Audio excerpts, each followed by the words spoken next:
Hi, my name's Lori Walker and I'm a psychic medium and angel channeler.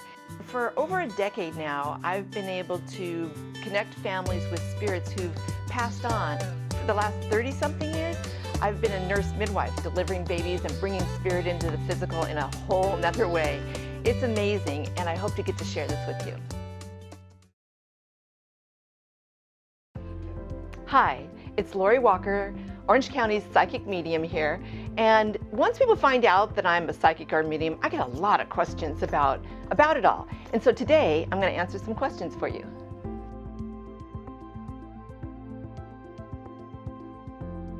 So sometimes the questions are, am I ever worried about having evil entities around me? And I want to say no, not at all. I only work with light and love and those higher vibrations. So doing that in my training, I've learned that that's really important, so that you only work with these energies in this vibration, and then therefore there isn't any attachment. There aren't any evil entities around me.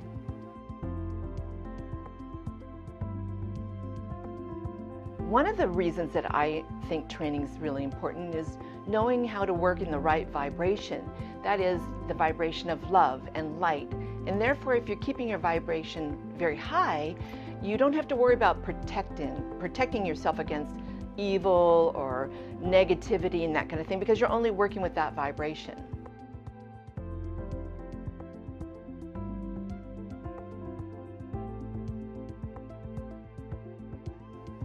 The clairs, as they're called, it means clear, and there's various different clairs that one who's sensitive has.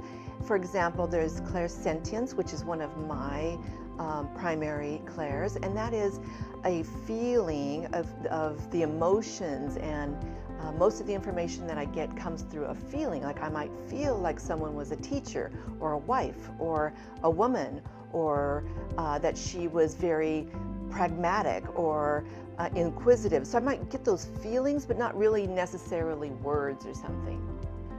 Then there's clairaudience, and that is where clear hearing, and that could be, I could hear names, numbers, it could be, often I hear songs, it could be even just birds. I could hear sounds like dog barking or car backfiring, those kinds of things. So it's a clear hearing.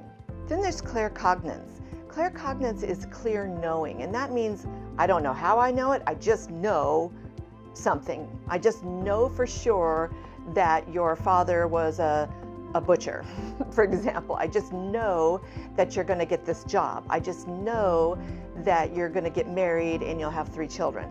And you don't really know how you know it, you just know it, and that's how it feels.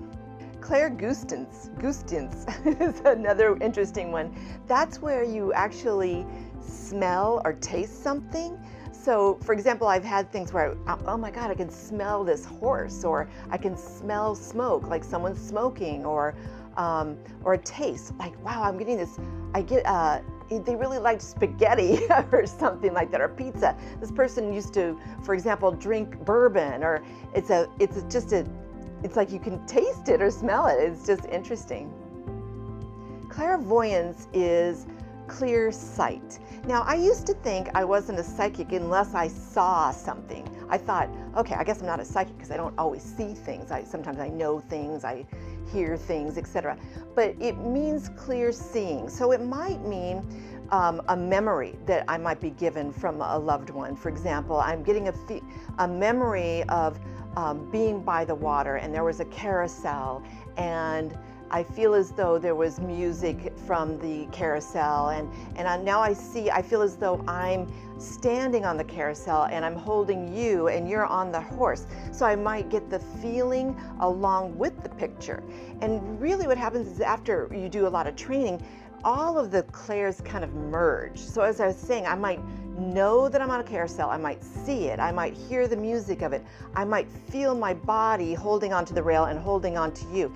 So they all merges together, that's when it's really amazing.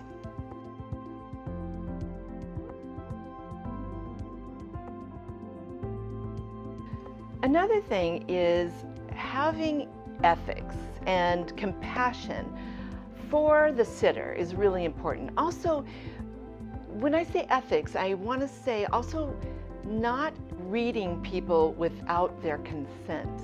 I think that's really important. Some people think that because I'm a psychic that I go around and I just start looking into your closet, shall I say, and that's not the case. Not if you have ethics and you've been taught that's really inappropriate to try to psychically tune into people without their consent.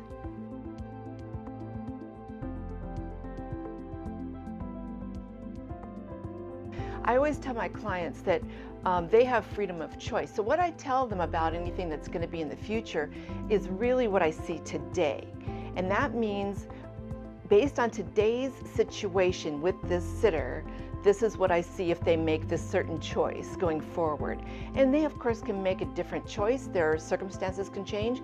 And so I just want to make sure that they're aware of that. I'm not a fortune teller.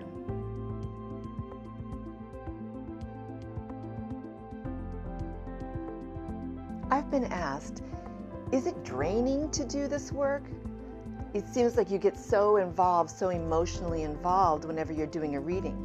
And I do, because I'm really channeling the feelings, the emotions of the one that's passed away, your loved ones. And so they make me feel, and that's clairsentience, they make me feel what they're feeling and experiencing. But to say, to answer the question, is it draining? I'd say no. I mean, I let the information come through me and to you, and then it's gone. It's not mine to hold. I want to say that, in fact, it can be really uplifting or emotionally loving. I feel as though once I've done a mediumship experience and channeled someone through me for the sitter, I feel like they left me with a big hug. I feel really warm and I feel a lot of love from them. So it's not draining. It's really, it's really amazing and wonderful. Thanks for watching. And if you enjoyed the video, click the like button. Also subscribe and turn on the notifications so that you can get updates on the videos. And hey, visit the website for future events and giveaways.